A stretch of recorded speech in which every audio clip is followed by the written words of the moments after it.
The sound of success. Mastering ordinal number pronunciation in English. Hello, language learners. Welcome back to our exciting English language learning series. Today, we're going to delve into a very interesting subtopic under numbers and ordinals as determiners. Are you ready to untangle the threads of pronunciation errors that are common with ordinal numbers? Let's get right into it.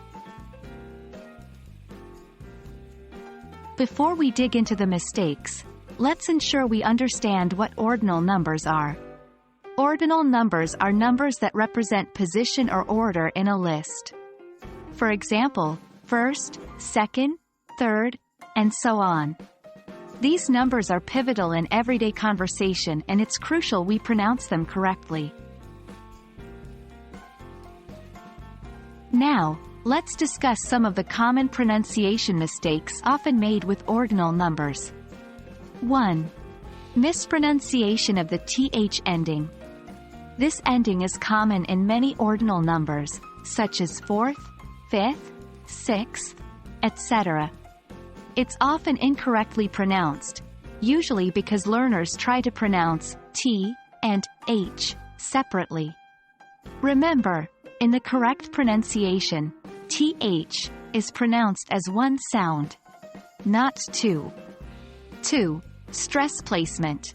Another common mistake comes with putting the stress on the wrong syllable.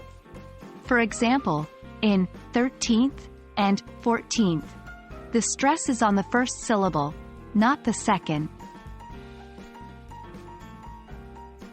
How can we correct these errors? Here are some handy tips. 1. Practice the th sound. It may sound odd, but practicing the th sound alone can be a big help.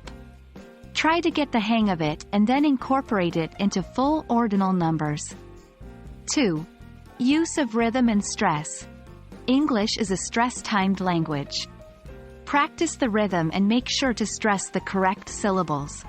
For instance, in 13, the stress is on the second syllable, but in 13th, it's on the first. Now, let's practice together. Repeat after me. 1. 4th. Pronounce it as 4th, not 4th. 2. 13th. It's 13th, not 13th. Try to practice more with different ordinal numbers. Remember, practice makes perfect. And that's a wrap, folks. We hope you found this video insightful and that you're now more confident in your pronunciation of ordinal numbers in English.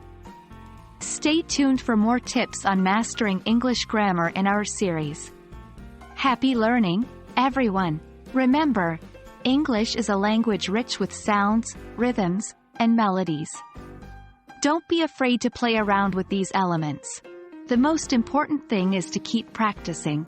Until next time, goodbye and good luck with your English journey.